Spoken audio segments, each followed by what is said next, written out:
Your body isn't broken. It's defending itself. And this distinction changes everything.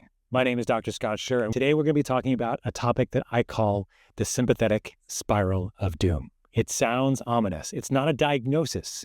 This is a pattern that many of us are in without even knowing it. You're exhausted. You can't fully rest. You're doing all the right things, but somehow you feel worse. Your sleep is technically happening, but it's not restoring you. You're doing the breath work. You're doing the tracking, but things are just not going well. You feel wired, but tired. You just don't feel like you can ever recover anymore. You feel like your mood is all over the place, even though it used to be stable. You feel like you're reactive to things around you instead of responsive. This is when your sympathetic nervous system is significantly dominant compared to your parasympathetic nervous system. So let's break this down. First question, of course, is what is your sympathetic nervous system? What is your parasympathetic nervous system? This is going to color all of our conversation today about this sympathetic spiral of doom. Your sympathetic nervous system is your fight or flight nervous system. It's the one that tries to get you to run away from things that are going to kill you. Unfortunately, well, maybe fortunately to start off with, we're not getting chased by saber-toothed tigers anymore. That's true. But unfortunately, we're getting stress and sympathetic activation all day long from notifications on our phone, from our kids, from our spouse, from our work, and the list goes on.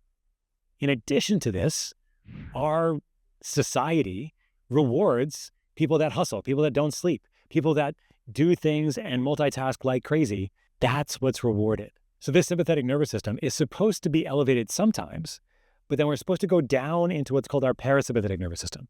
Our parasympathetic nervous system is when we rest, digest, detoxify, and heal. The problem is if you're always in sympathetic, you can't do any of the things that I just mentioned. And so if you're going from one thing to one thing, the next, you're not going to be able to rest and digest and detoxify until maybe you go on vacation. And then what happens? You get sick, right? Because eventually your body is going to try to recover if it has given the opportunity to relax. And this is what happens for many people. They go on vacation, they get sick. Why? Because their nervous system is finally trying to relax itself and they get sick. So what I want to talk to you today is how we can understand this better and how we can understand that there's more than just the sympathetic parasympathetic. There's a big component here that's related to how your cells operate under these conditions. Specifically, when your sympathetic nervous system is highly overactive or dominant in this case, in overdrive, you're putting a lot of stress on your body at all times. You release hormones like cortisol, you release neurotransmitters like norepinephrine and epinephrine. These are stimulating neurotransmitters that clock your system in very specific ways. They affect your immune system, they affect your hormones, and they especially affect a part of your cell called the mitochondria. The mitochondria are the most important organelle in your body for making energy. They make a huge amount of energy. You have a huge need for energy. You make about 150 pounds of ATP, our energy currency, every single day. This is why we breathe oxygen. We breathe oxygen so we can make energy from what's called the electron transport chain, which is a set of proteins in your mitochondria that help you make energy. But making energy, that can be difficult for sure for many of us. But also, making energy is not free. It's like we have gasoline-powered vehicles in our cars with actually a lot of RPM per ATP.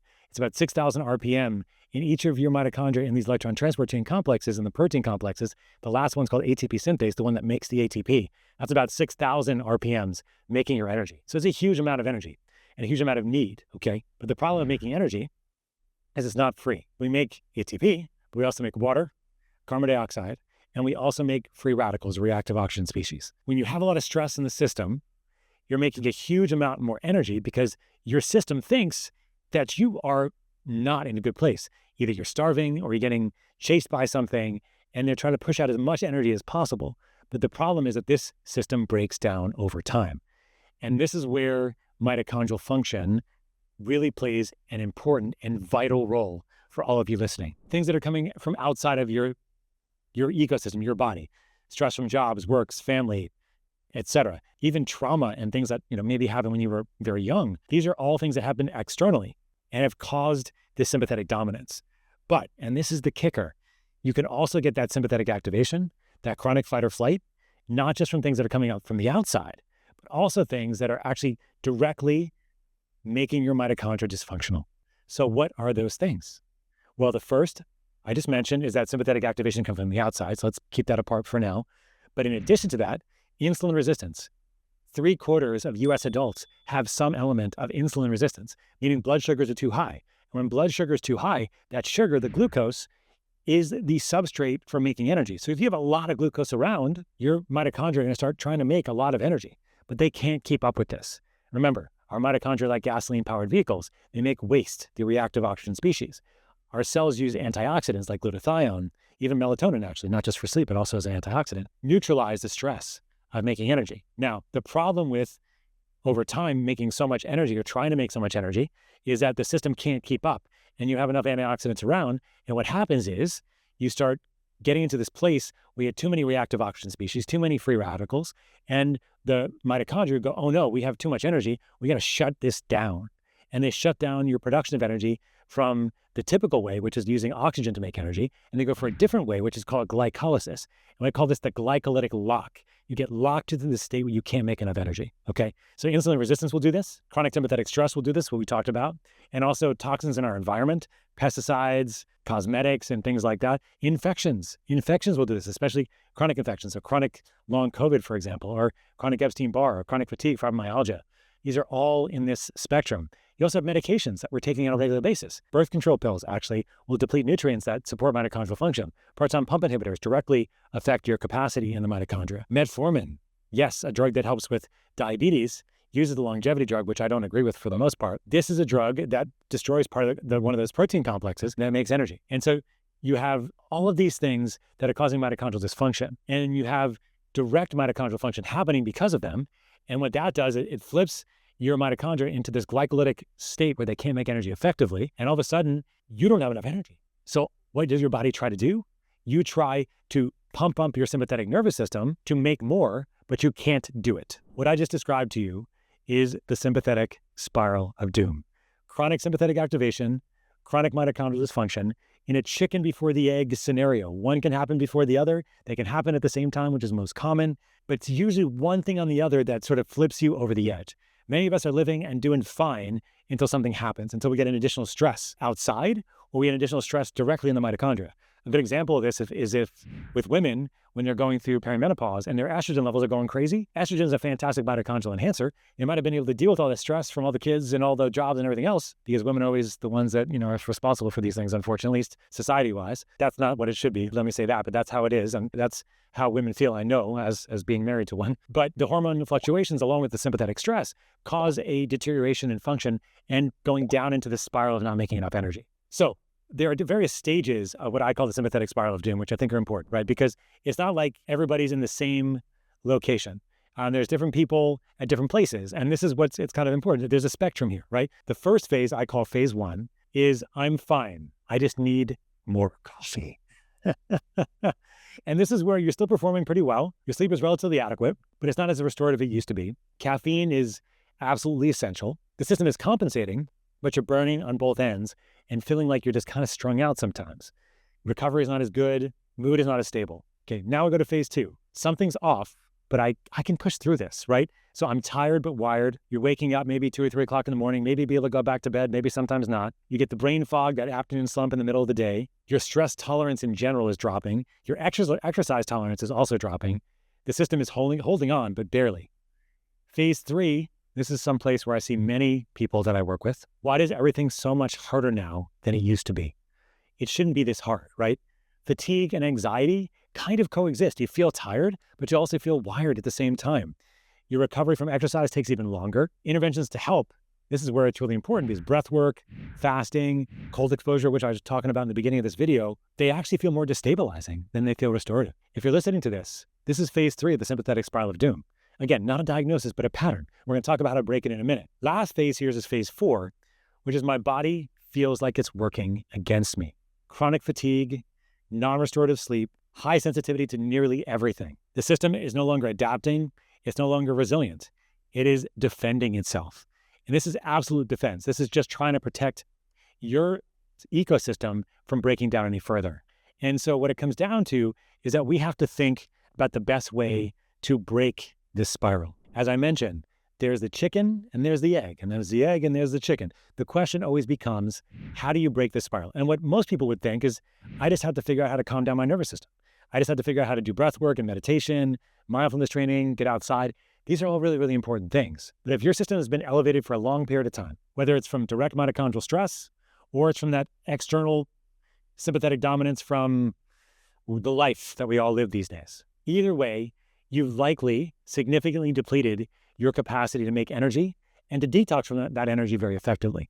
So what can happen is that if you just try to decrease your stress without supporting energy at the same time, you may get to a place where you crash. I was talking to a colleague of mine not too long ago, and he mentioned that one of his patients that chronic sympathetic overdrive, chronic infections, et cetera, they went to go get to something called a sympathetic ganglion block. This is becoming very popular now. It's an injection into the neck, into what's called the sympathetic ganglion. The sympathetic ganglion is responsible for your sympathetic activation. So you can get an injection in there with lidocaine and some other medications to help shut off the stress response. Sounds like a good idea.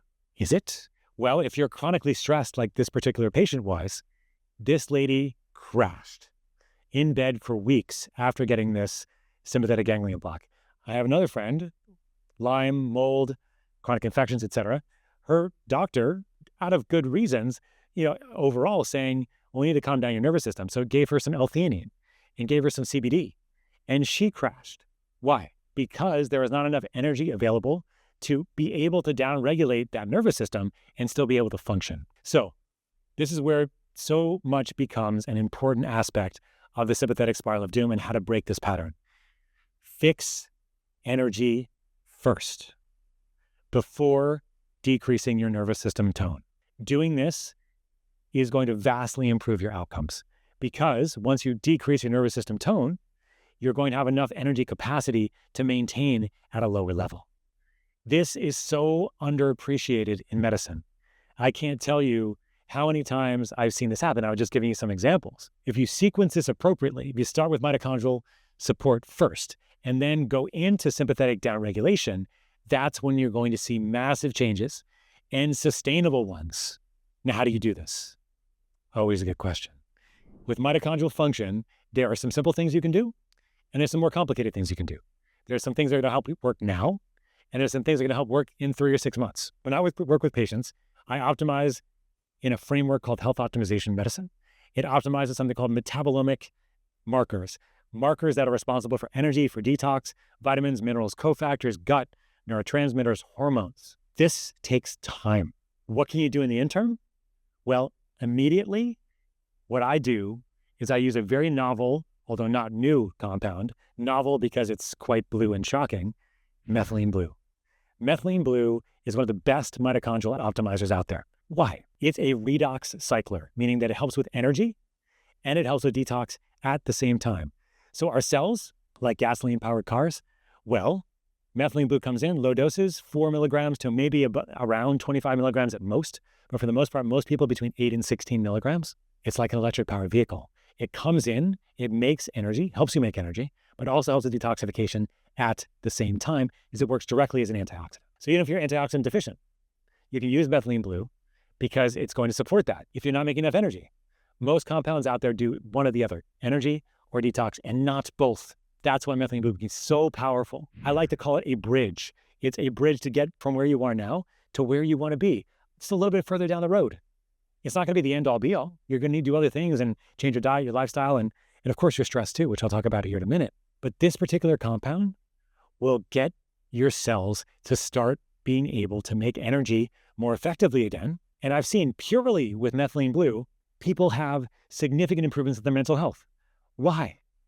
Not every mental health problem is an external issue, right? Not every mental health problem is a neurochemical or neurotransmitter issue. It's a mitochondrial issue. And we know this now. The studies are all over the place, looking at metabolic optimization and mental health improving. So methylene blue is a great way to break that cycle from a mitochondrial perspective. But if you just do that without looking at that stress response, you're not going to see the benefit either. This is because you need to be in parasympathetic to rest, digest, detoxify, heal, and build muscle, by the way, as well, if you're looking to build the muscles in the gym. So you have to look at the sympathetic overdrive, whether it happened directly because the mitochondria were dysregulated or from those external things, right? And so long-term, we want to address all that. We want to address the stresses that are happening, but this can be so hard still. So what can you do right now to help? Well, you can leverage the GABA system. GABA is our primary inhibitory neurotransmitter. It relaxes the brain. It's the brakes. So leverage the GABA system and people can feel what it feels like to be calm again. You can't give GABA supplements though. GABA is too big to get across into the brain. If it does work for you, take GABA and it gets into the brain, that means you have a leaky brain. I've had patients with leaky brains, which means they also have a leaky gut, a lot of brain inflammation. And so when you give them something to optimize their gut, multiple things usually, the GABA supplements stop working. So you can modulate the GABA system in other ways using various compounds like kava, CBD, CBG, and also B3 GABA, which is in a product that we have at Transcriptions called Trocom. This will downregulate the nervous system right now without you feeling fatigue in the process. That is gold in my perspective. Why? Because if I can give somebody the feeling of what the nervous system feels like when it's not in sympathetic dominance, then they will know how to get back there with breath work, with meditation, with bathing in nature, etc. Again, mitochondrial support first, then downregulate the nervous system immediately. And then it is open season to optimize. That's when you're truly going to heal. So in the end, the sympathetic spiral of doom is a pattern with many phases, 4 phases I just mentioned, that is self-perpetuating. That's why it's called a spiral, okay? Need to break this, both at the sympathetic activation and the mitochondrial side, okay? But sequencing is absolutely essential. Start with mitochondrial function, support it, give it a little bit of love. Mitochondrial support, methylene blue can go a long way. I'm not talking about huge doses, just a little bit, and then get the nervous system to calm down, okay? Long-term, optimize mitochondrial function, all the ways I described, optimize sympathetic activation, looking at all the things that are causing your sympathetic stress. We can't get rid of everything, okay? In general, we're just trying to get rid of the elephants in the room as much as possible. These can be hard. It can take a long time, but there's ways to break that spiral now, and so you can start healing over the long term. Like, subscribe, share. We'll see you next time.